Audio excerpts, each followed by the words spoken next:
할렐루야, 사랑하는 우리 청소년부 친구들, 어제 하루도 잘 지냈나요? 오늘도 전도사님과 함께하는 즐거운 청매 큐티로 하루를 시작하기를 주님의 이름으로 축복합니다.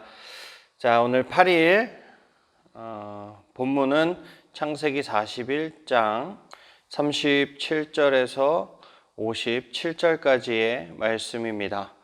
우리 다 같이 한 목소리로 읽어보도록 하겠습니다. 시작. 요셉의 말은 파라오가 듣기에 매우 훌륭한 의견이었습니다.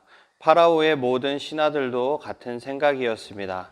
그래서 파라오는 신하들에게 요셉보다 이 일을 더 잘할 사람이 어디 있겠는가? 이 사람에게는 정말로 하나님의 영이 있도다 하고 말했습니다. 파라오가 요셉에게 말했습니다. 하나님께서 이 모든 일을 그대에게 보여주셨다. 그대만큼 지혜롭고 현명한 사람은 없다. 나는 내 왕궁을 그대에게 맡긴다. 모든 백성들이 그대에게 복종할 것이다. 그대보다 높은 사람은 나밖에 없도다. 파라오가 또 요셉에게 말했습니다. 자, 내가 그대에게 모든 이집트 땅을 맡긴다. 그리고 자기 손가락에서 왕의 도장이 찍힌 반지를 빼서 요셉의 손가락에 끼워 주었습니다. 그리고 요셉에게 고운 세마포 옷도 주었습니다. 그리고 요셉의 목에 금목걸이를 걸어 주었습니다. 파라오가 요셉을 자기 수레 다음으로 좋은 수레에 태우니 사람들이 요셉이 탄 수레 앞에서 무릎을 꿇어라 하고 외쳤습니다. 이렇게 하여 파라오는 요셉에게 이집트의 모든 일을 맡겼습니다. 파라오가 요셉에게 말했습니다. 나는 파라오다. 이제는 모든 이집트 땅에 누구라도 그대의 허락 없이는 손과 발이라도 함부로 움직이지 못한다. 그는 요셉에게 사브낫 바네아라는 이름을 주었습니다. 또 요셉에게 아스낫이라는 사람을 아내로 주었습니다. 아스낫은 온의 제사장인 보디베라의 딸이었습니다. 요셉은 이집트의 모든 땅을 다스리게 되었습니다. 요셉이 이집트 왕 파라오를 섬기기 시작한 때의 나이는 30살이었습니다.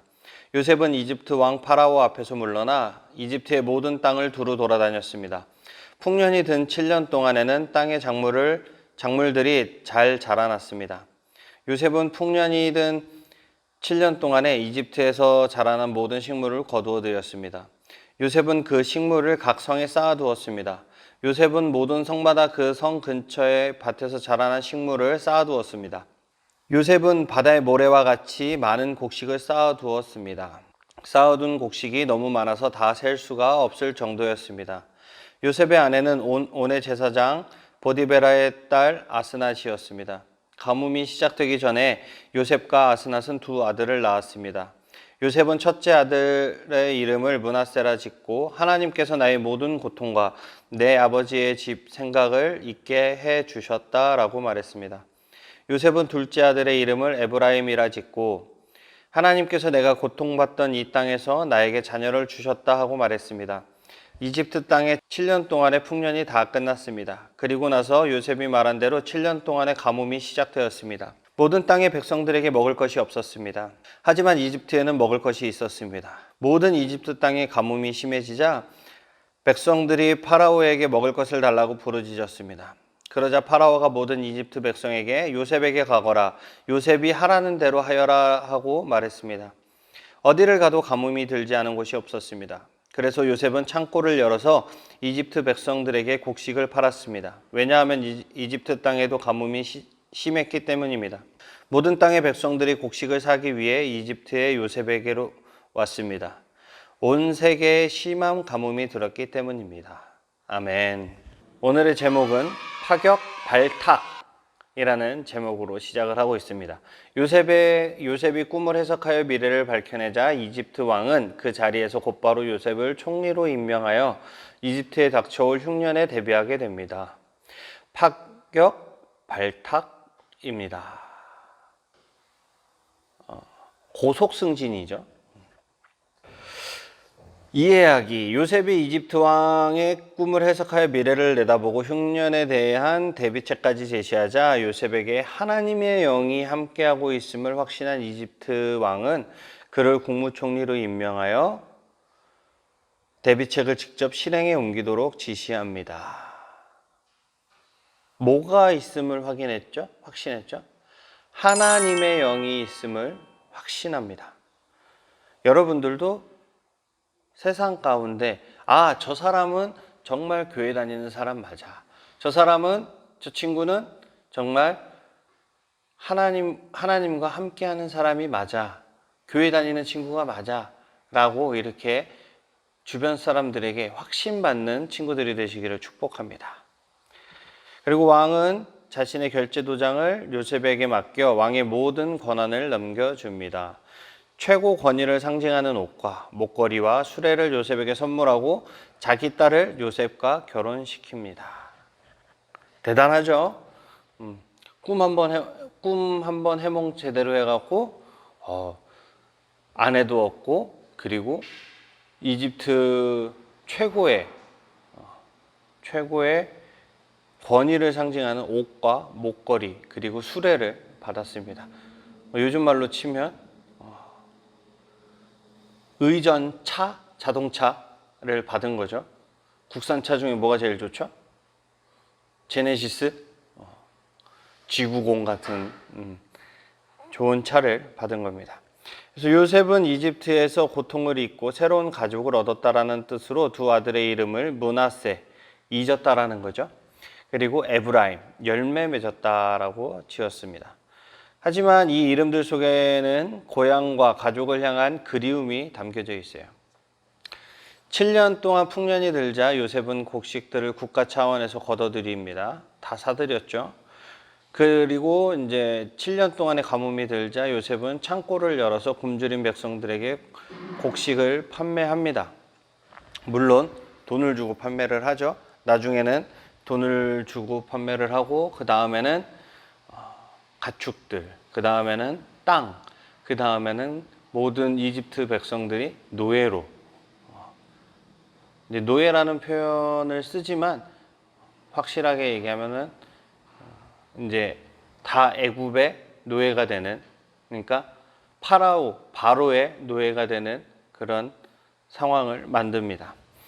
이집트는 물론 주변 나라의 수많은 백성이 곡식을 사기 위해 이집트의 총리 요셉에게 모여듭니다. 이것을 보면 하나님의 구원이 전 세계적으로 펼쳐지고 있다는 것을 우리가 볼 수 있습니다. 하나님은 어떤 분입니까? 하나님은 요셉을 총리로 만드신 분입니다. 17세에 꿈을 꾼 요셉이 노예와 죄수 생활을 거쳐 13년 만에 총리가 되었지만 아직 꿈은 다 이루어지지 않았습니다.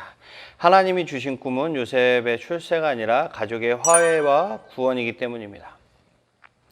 우리는 요셉 그러면은 이제 애굽의 총리를 많이 생각합니다. 그러니까 출세.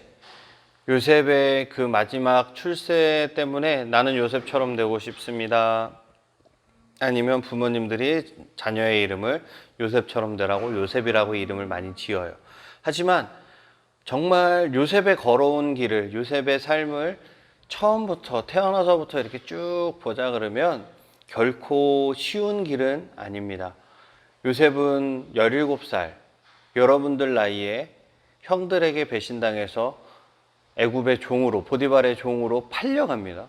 거기서도 물론 하나님께서 함께 하셔서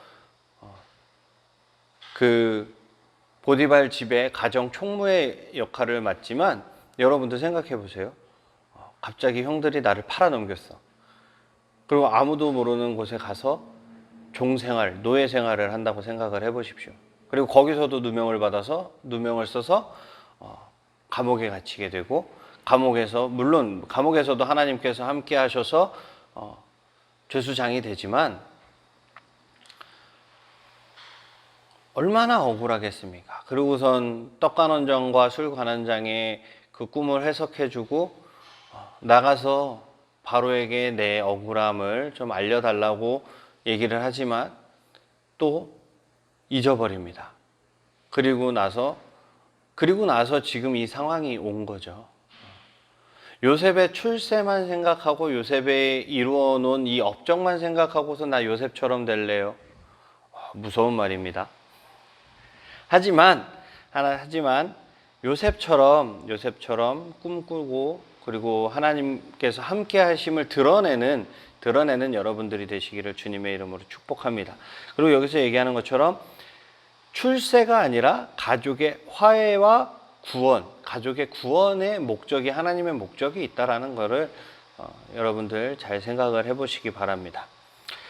나 우리에게 주시는 교훈은 무엇입니까? 국무총리 요셉의 역할은 따지고 보면 나라의 창고를 관리하는 것입니다. 보디발의 집에서 그리고 감옥에서 했던 일의 연장선일 뿐입니다. 하나님이 미래의 큰 일을 맡기시기 위해 오늘 나에게 맡기신 작은 일은 무엇인가요? 여러분들이 지금 나에게 맡겨진 이 작은 일, 왜 하는지도 모를 수도 있고 아니면은 하기 싫은 일일 수도 있지만 하나님께서 그 일을 통하여서 여러분들을 사용하신다라는 것을 명심하시기 바랍니다. 나에게 주어진 일은 하나님께서 나중을 위해 미리 나를 사용하시고 미리 예행 연습을 시키신다라고 생각을 하시면 돼요. 지금 내가 하고 있는 이 공부들, 내가 지금 이 공부를 하지 않으면 대학에 가서 그리고 나중에 사회에 나가서 무엇을 하면 어떠한 기초를 가지고 사회생활을 할 것입니까? 직장생활을 할 거예요. 우리 운동하는 친구들도 많이 있으니까 내가 이 기본기를 연습하지 않고 내가 기본기가 되어 있지 않으면 나중에 프로에 가서 이 기본기 없이 어떻게 프로에서 생활을 할 것이며 어떻게 그 치열한 경쟁 사회에서 경쟁을 할 수 있겠느냐라는 것입니다. 기본기가 튼튼해야 다른 것들을 응용해서 사용할 수 있는 것처럼 공부도 마찬가지고 모든 우리 실업계 다니는 친구들도 있으니까 모든 이런 작업의 기초, 기본, 이 기본기가 되어 있지 않으면 나중에 큰 일을 할 수가 없습니다. 그렇기 때문에 하나님께서 주신 우리의 이 작은 일이 하나님께서 나중에 크게 쓰실 일에 미리 연습한다라고 생각을 하시면 좋을 것 같네요. 아무튼 오늘 배운 거는 하나님은 요셉의 개인적인 출세가 아니라 구원에 관심이 있다라는 거. 요셉을 통해서 전 세계를, 온 열방을 구원하기 위한 하나님의 그 큰 계획이 있다라는 것을 명심하시고 지금 여러분들이 하고 있는 모든 공부와 그리고 운동 이런 모든 것들이 하나님 나라에 크게 쓰임받을 수 있는 쓰임받기 위해서 지금 연습을 하고 있다라고 생각을 하시고 그 꿈을 위해서 하나님께서 주신 그 비전을 위해서 한 걸음 더 나아가는 우리 청소년부 친구들이 되시기를 주님의 이름으로 축복합니다. 아멘. 기도하겠습니다. 사랑의 하나님 감사합니다. 어떤 자리에 있든지 하나님과 동행하며 맡기신 일들에 최선을 다하게 해주시옵소서. 우리에게 주어진 이 작은 일이 하나님께서 나중을 위해 크게 사용하시기 위해 미리 연습하는 것임을 이 시간 우리가 깨닫게 하시고 우리의 개인적인 출세와 개인적인 권리와 욕망이 아니라 하나님 나라의 확장에 주님의 뜻이 있다는 것을 우리가 바라보게 하여 주시옵소서. 그리해서 온 열방을 향해 나아갈 수 있는 귀한 우리 청소년부 친구들이 다 될 수 있도록 주님 축복하여 주시옵소서. 오늘도 말씀으로 주님 앞에 섭니다. 주님 우리 친구들 붙잡아 주시고 어디에 있든지 어느 곳에 있든지 주님만 바라볼 수 있도록 주님께서 인도하여 주시옵소서. 감사드리며 예수님의 이름으로 기도드렸습니다. 아멘. 할렐루야. 우리 친구들 내일 이 시간에 다시 만나요. 안녕.